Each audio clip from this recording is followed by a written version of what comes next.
welcome back to the channel. My dog is licking his chops right now, and I don't want you guys to hear that. So, welcome back to the channel.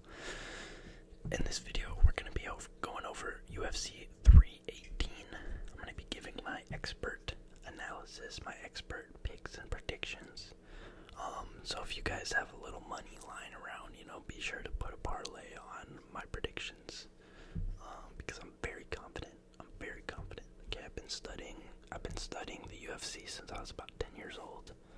So that'd be 11 years ago, back when it was Anderson Silva and GSP and all that. So I've been around the block. I've been training Muay Thai MMA since I was 2 years old. And I just understand the game, guys. I really understand everything about fighting, and I know all of these fighters like the back of my hand. And so, yeah, like I said, if you want to take out, I would honestly recommend you guys take out your savings, whatever you have, and just put it on. I don't know if you guys can hear my dog right now, but homie's, I don't know. Rocco, stop. Okay, I gotta keep him in check. I'm sorry about that, guys. I'm sorry about that. But, yeah, like I said, take out your life savings, take out whatever, sell your car, and put money on my predictions, guys. And I will not let you down, okay? In total, so far, I'm 10 for 17 with my fight picks. Yeah, I'm 10 for 17. So, honestly, it's pretty shitty. But this one I'm confident in, guys. This one I know I'm gonna get 7 out of 7. So yeah, this is a UFC 318. The card's pretty decent. I would say honestly, with the fights that the UFC could put on right now, this is kind of like the bare minimum, a little bit, And the main event's good. You got Dustin the Diamond in his farewell fight versus Max Holloway, two vets of the game that, I would say they're just outside of their prime. They're not washed or anything like that, but they're not at their peak.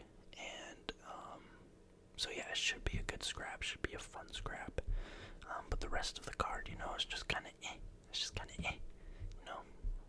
Main events, or co-main is pretty good, but yeah, with what the UFC could put on right now, I feel like you gotta give us better cards, man. You gotta get us better fight nights, better, especially pay-per-views, And I do like the main event, but the reason I'm not super excited about it is just because it's like, it's like they're not, I don't think they're really fighting for an actual spot. Like, I don't think these guys are gonna fight for a belt again, and they might, but I just kind of want to see some fresh blood, some new matchups and stuff like that. So yeah, this is their trilogy fight, and we're gonna get right into it. I'm gonna share my screen here, and so yeah, I hope you guys have been enjoying the UFC content. I've been grinding out here. I'm trying to make more videos for you guys. Let me know if you have any ideas in the comments. I've been reading all your guys' comments, okay? I've been staying active, trying to build an ASMR UFC community out here. So yeah, I'm gonna do some more general kind of ASMR UFC. I'm gonna do some more general UFC content, not just predictions and reactions to fights and stuff like that. So those will come out this week as well. And yeah, so I hope you guys enjoy the video. Alright, boys, welcome to the screen, and let's get right into it. So, damn, even the early prelims have some notable fighters on here. You got Carly Judice. She's not really a notable fighter, but all the joking aside from earlier, I'm actually just getting into the UFC, guys. Okay, so just getting back into it, I should say. I was really into it. I followed it closely from 2020 until early 2024. So I've kind of had a year gap, and a lot of things have changed in that time. So take all my predictions with a grain of salt, okay?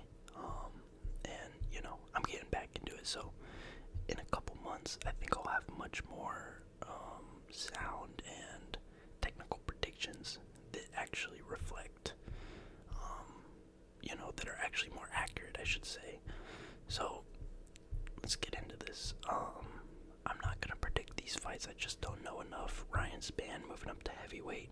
See, the last fight I knew about Ryan Spann was him knocking out. He knocked out, what's his name? Dominic Reyes. Damn, so he's had a lot of fights since then. He lost to Anthony Smith. Homie G. So yeah, I didn't even know that happened. He lost to Guskov.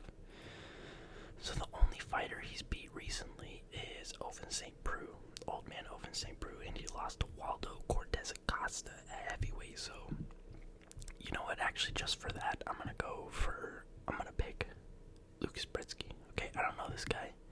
I don't know anything about him, but Ryan Superman Spann, looks like he kind of got a fluke, lucky knockout against Dominic Reyes, and he hasn't had much success since then. And then we got Jimmy Crute versus Marcin Prachnio. It's a good name.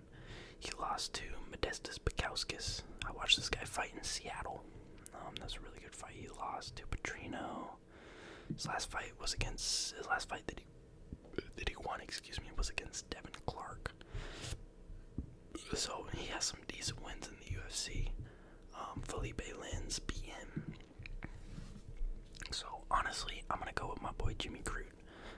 I've just seen this guy fight more. He has pretty bad stand-up, but he seems like he really. Oh Jesus!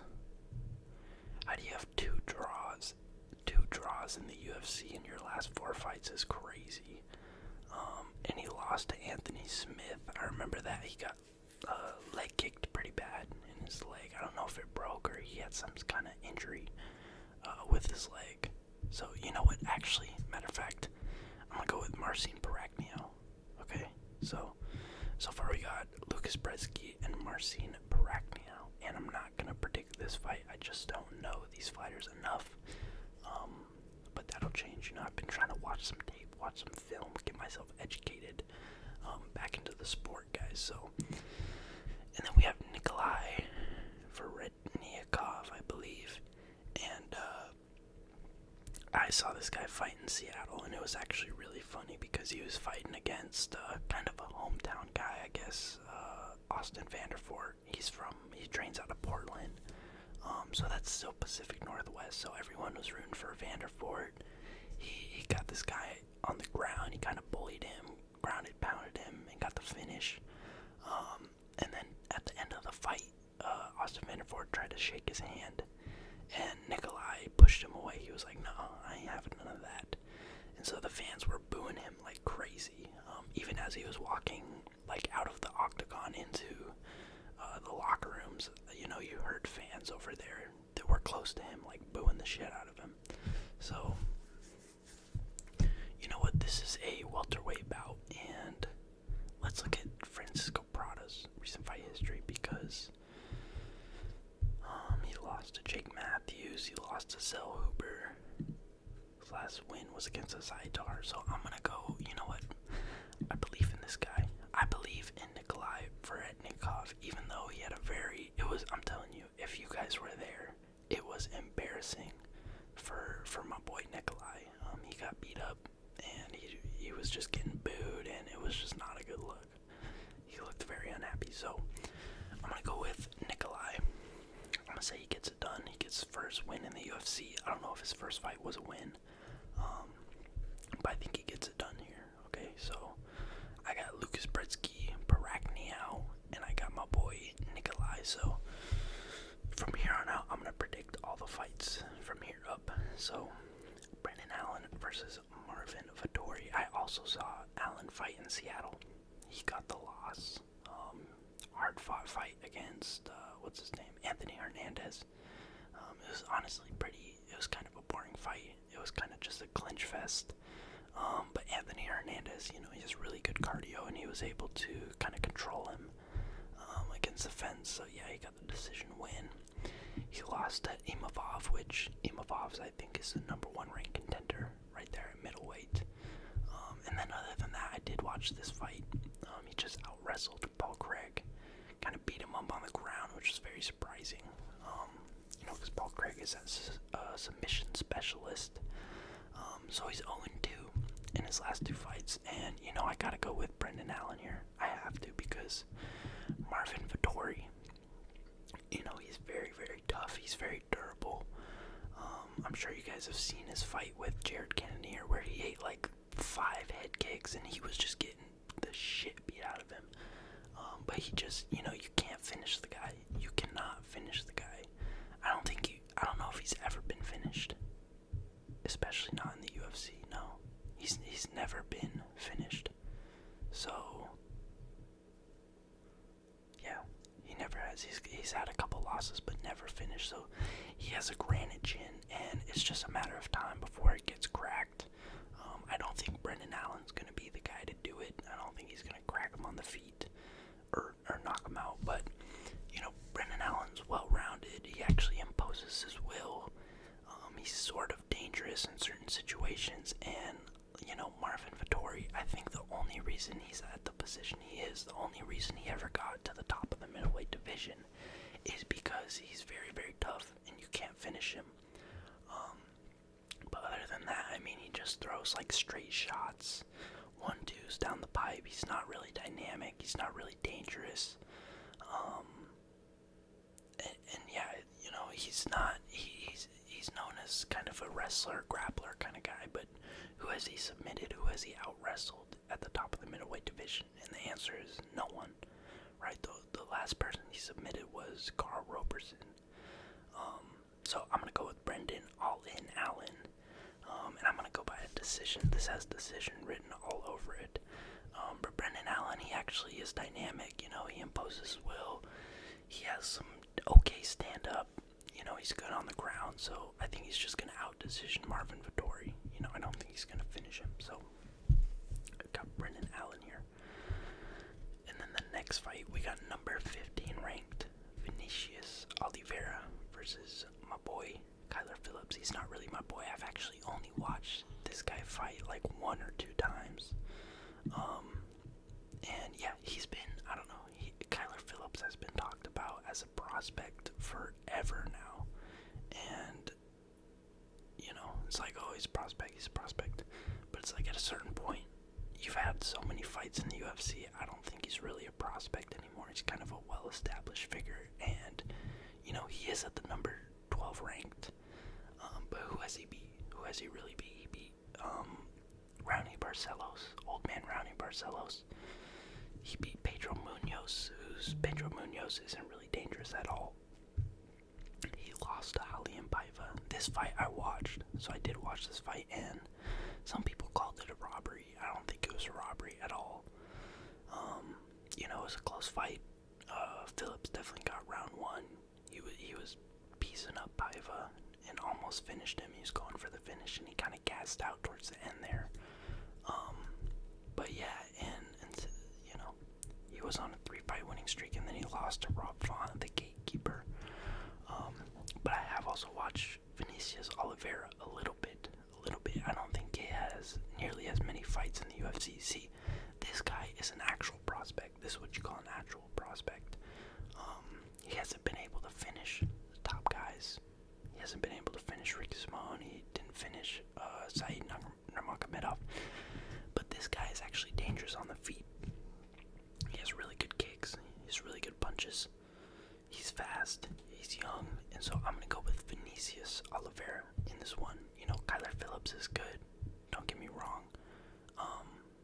But, just judging over their body of work, I think Vinicius Oliveira is the more dangerous striker. And so I think he's actually going to get the knockout on Kyler Phillips.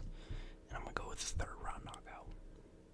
This guy kind of looks funny in his pictures. Just with the long hair, he kind of looks like Jesus a little bit. But yeah, I'm going to go with Vinicius Oliveira in this fight. I think you kind of have to. And then we have Michael Johnson. I don't know if this guy is a nickname, but we got Michael Johnson versus Daniel Zellhuber, okay? And, everyone knows Michael Johnson is always dangerous. He's knocked out really good fighters, and he's also lost to some not some good fighters. So he's really just like a hit or miss. You know, look at that record, 24-19. He did get the win against Zellhuber, knocked him out. Got a win against Flowers. I don't know who that is, honestly. Lost to Ferreira. He beat Casey. So he's actually still, honestly, he's still hanging in there. You know, obviously he's not going against the best fighters in the UFC anymore. He was at the top of his game probably like 8 years ago. You know, when he was fighting, okay, even 10 years ago, you know, he knocked out Dustin Poirier. But yeah, he's kind of a hit or miss fighter, right? Like, he's always dangerous. He's really, really fast, and he can always, there's always a chance that he could get that knockout on you. But he's going up against a young and hungry Daniel Zellhuber. Okay, he has lost twice in the UFC. He beat Prado. His last fight was a loss, a split decision. And I did watch this guy on the Contender Series.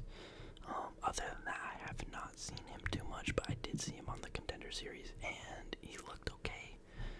You know, he has good head movement, good counter striking, but he was getting cracked a lot, especially in the first round, so that makes me a little scared to pick him, because if Michael Johnson cracks you, you know, he definitely does have the power and the speed to knock you out, okay, so, but I just have to go with Zellhuber. I have to, because, you know, he's younger, he's more dynamic, and Michael Johnson is just kind of banking on that knockout, I feel like.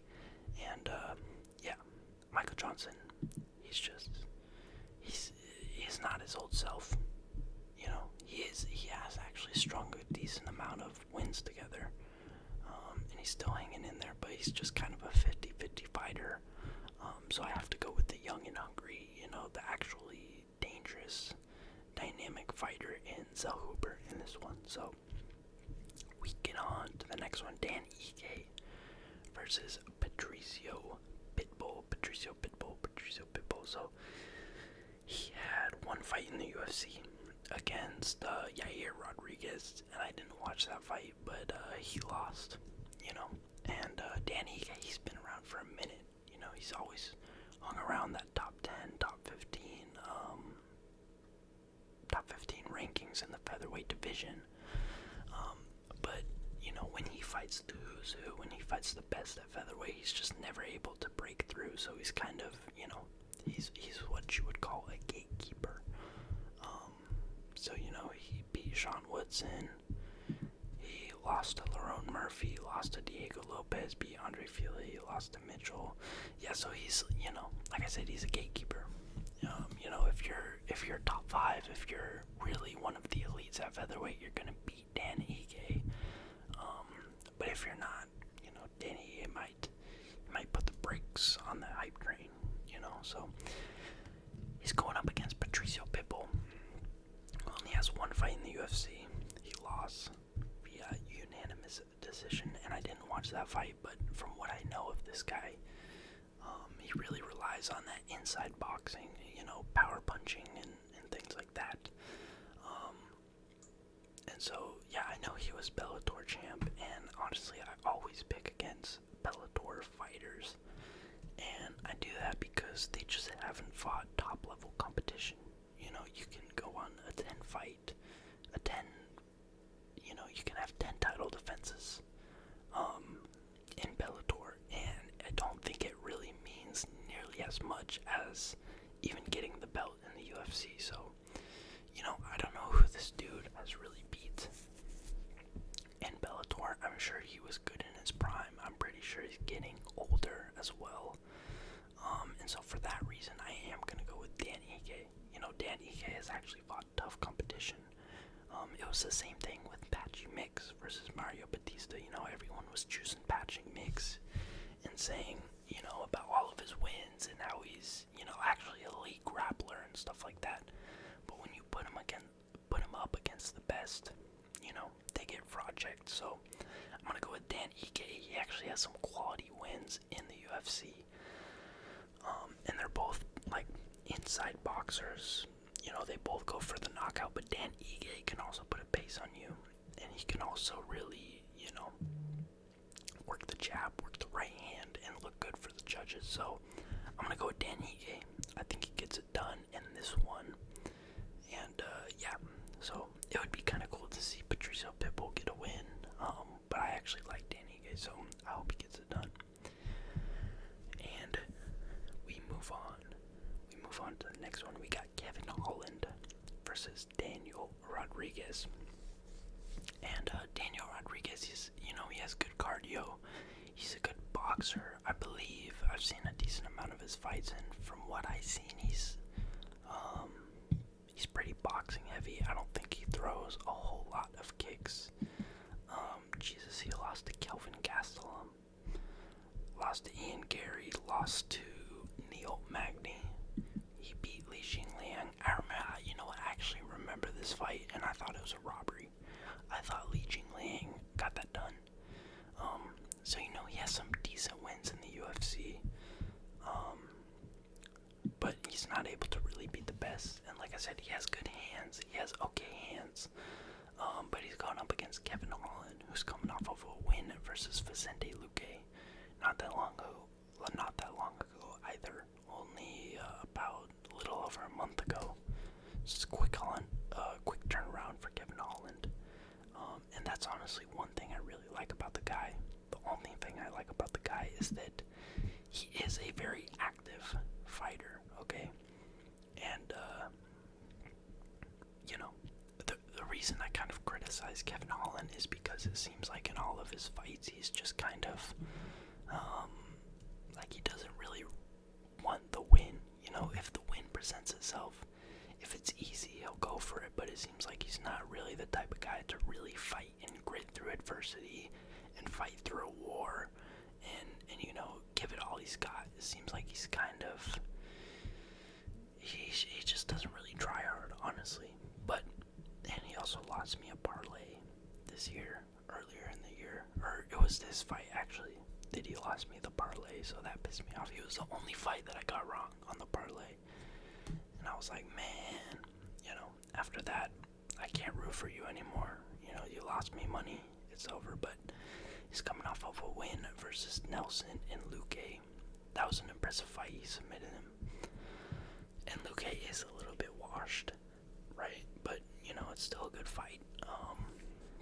And so yeah, he has a decent amount of losses, but he is really, really active. Like, this already his fourth fight in 2025, and then in 2024, how many times did he fight? Okay, only 3 times. But he's very, very active compared to other fighters, and he always sticks around the top 15. Like, he's good, he's solid. But I feel like if he really actually focused himself and really actually fucking tried, he could get to the top of these divisions, but there's just something mentally or something holding him back. But in this fight versus Daniel Rodriguez, I gotta go with Kevin Holland, right? I think he's way more dynamic.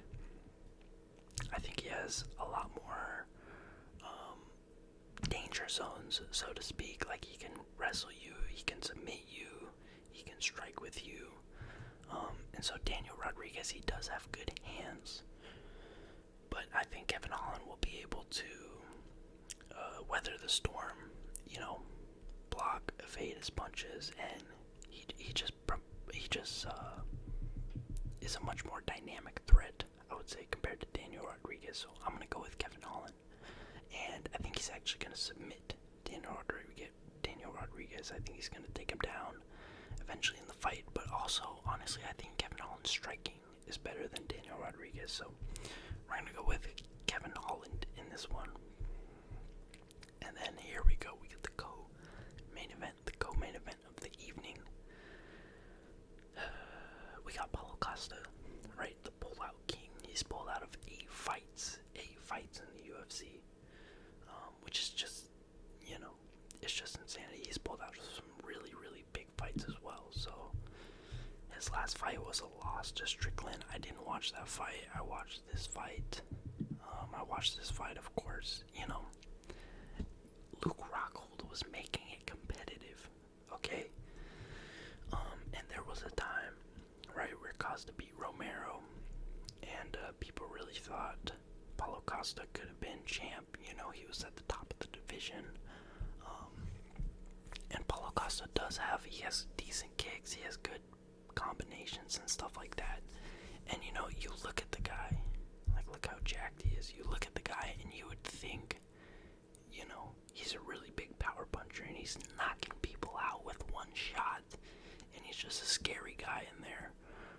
But he's really not. He doesn't really have that one punch knockout power. And he's more of a volume striker, honestly, than anything. He has a lot of thud on his shots, like I saw his fight versus Marvin Vettori. And he was able to really, you know, hit Marvin Vettori to the body and landed a couple good shots upstairs to the head. But he just really, honestly, doesn't have that much power, especially for the middleweight division. So, you know, and he's going up against Roman Kopylov, and this guy is dangerous. Okay, this guy's dangerous. His last fight, okay, he beat Chris Curtis. I think his only loss in the UFC is he lost to Duraev, whoever that is. But his only loss recently, since he's been a prospect was Anthony Hernandez, which, you know, honestly, there's no shame in that. You know, Anthony Hernandez has crazy cardio. He's dangerous. And Kopylov was actually hurting Hernandez a lot in this fight. I'm pretty sure in the first round he's piecing him up. But Anthony Hernandez was kind of able to grit through it, take him down, and find the submission win. But since then, he's beat Almeida, he's knocked out Chris Curtis. And so Roman Kopylov is actually dangerous. He has a lot of power in his hands. He has very, very fast kicks. And so, you know, I have to go with Kopylov in this fight. You know, Paulo Costa is another one of those guys, kind of like Kevin Holland, where, you know, it seems like he's just there for a paycheck, honestly.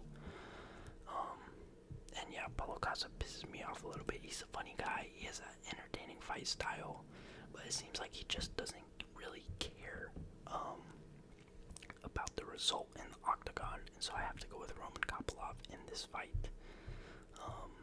And you know, I used to actually really like Paulo Costa until a couple years ago. And like I said, he does have good punches, good kicks. He mixes it up. You know, he goes to the body head. But against Roman Kopylov, man, I think honestly they're just feeding Costa to Roman at this point. So yeah, I'm gonna go with a Roman. I'm gonna go by a third or second round knockout. Excuse me, guys. Got a little bit of burpy burp. So we have the main event. We have Max Holloway.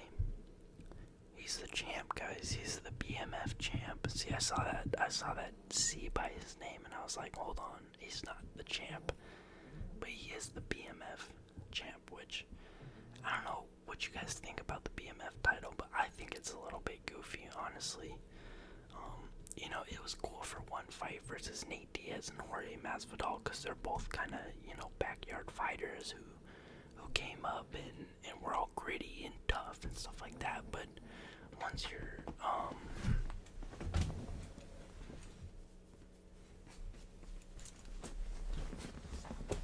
sorry guys, my dog was snoring. I don't know if you guys heard that, but I don't want to mess up the video. He's just been a nuisance to my ASMR. So like I was saying, I feel like the BMF is just a little bit goofy at this point. I mean, when was it last up for grabs? Was it Holloway versus Gaethje or something like that? So I don't know. I feel like they just make it a thing anytime they want to promote something. But like if I was a fighter, I would not hold up my BMF belt and be all proud, you know. But it is what it is. So we have two vets fighting. It's Dustin Poirier's retirement fight. You know, he's been through so many fights, so many wars, and he's consistently shown that he's still always top level. You know, he's right there. He's never won the championship. He's fought for the belt, I believe, 2 or 3 times. But you know, he's never gotten over the hump, but he's always been top 5.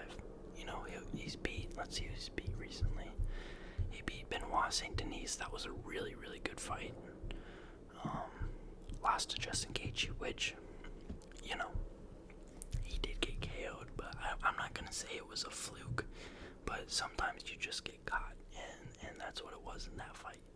So he submitted Michael Chandler, lost to Oliveira. So, yeah, like I said, I feel like he's just never been able to really have a good showing in a title fight. He was actually piecing up Oliveira pretty good in their fight, but he just wasn't able to get it done. He's going up against Max Holloway, who, you know, doing MMA math, he knocked out Justin Gaethje. He had a masterclass performance against Justin Gaethje, who knocked out Dustin Poirier, right? But he's also coming off of a knockout loss. You know, it's okay, so it has been a while. I thought it was kind of sooner. It was not that long ago, but it was like 8 months ago. 8 months ago that he got knocked out. But it was his first fight in his entire career that he's been knocked out like that. And you know, before that he was only losing to Volk, but he was beating everyone else. You know, Arnold Allen, Rodriguez, Cater, really good performance against Cater. So, you know, both of these guys, like I said before, earlier in my intro, both of these guys are not washed. They're not like so old that they're way out of their prime, but they're not at their peak. They're not what they once were. So it'll be an interesting fight. It'll be an interesting scrap. And this is honestly the toughest fight to pick on the card, and I think they fought 2 times before. The first time Max Holloway was a tadpole in the UFC. He was really, really young. But the second time in 2019 was Max's, I think, his first time moving up to lightweight. And, you know, Dustin Poirier kind of showed him what's what and was able to piece him up quite a bit. So, yeah, Max Holloway has crazy volume striking. The only people that he's lost to are people who are kind of able to disrupt his rhythm or either hurt him. So Volkanovski was really able to disrupt his rhythm, and Volkanovski's just too good for him.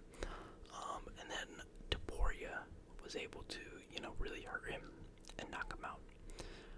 And Dustin Poirier, he has decent leg kicks, doesn't really throw kicks to the body or too much, but he's a really, really big boxer. So both of these guys are really, really, you know, big boxers. They're boxing heavy, they're boxing reliant. So this should be a war. This should be a really, really good scrap. And you know, Max Holloway, I think he's officially done with the featherweight division. So he's really, you know, taking his sights onto lightweight, and he's going to try to become a top contender at lightweight, maybe fight for the belt against Poirier. But I don't think that's, you know, really an interesting fight that the fans want to see. And he's going against a Dustin Poirier, who's in his retirement fight, and obviously he wants to go out with a good showing, with a win.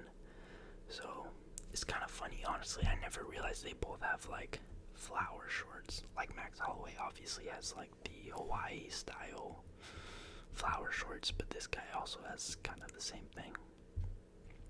It's pretty funny. But yeah, honestly, I haven't even decided on this fight yet, so I'm gonna have to decide right now. But they're both boxing heavy. Max has really good cardio. He has really good volume. And Dustin Poirier has a lot more power than Max, I would say. And you know what? I'm gonna go with Dustin Poirier in this fight. And I'm gonna say because Max Holloway, his chin got cracked already. And a lot of times when, you know, fighters' chins get cracked and they get knocked out for the first time, their chin only gets worse after that. So I'm gonna go with Dustin, and I'm gonna say he's gonna grit down. He's gonna go through a war, but he's ultimately gonna finish Max. honestly the toughest fight to choose between, because even Max, you know, he had a really, really good showing against Gaethje, right? I mean, he dominated that fight, and then he got the KO at the end. And then his last fight was against Poirier, who, you know, is just on a tear right now. So, but I'm gonna go with Dustin. I'm gonna say he's gonna go through the war. He's gonna be able to land the more powerful shots, and he's gonna knock Max out. Or yeah, fuck it. I'll say he knocks Max out in the 5th round, guys. So yeah, this is an okay card. You know, I think the fights themselves, like the names, aren't that crazy for a pay-per-view at least. But I think the fights will be really entertaining. So to recap my predictions, okay? I got Lucas Brzeski. I got I forgot. Honestly, I completely forgot who I picked in this fight. I think I went with Jimmy Crute. I'm gonna go with Jimmy Crute. Fuck it. I'm gonna go with Jimmy Crute. Because that's, you know, that's my boy.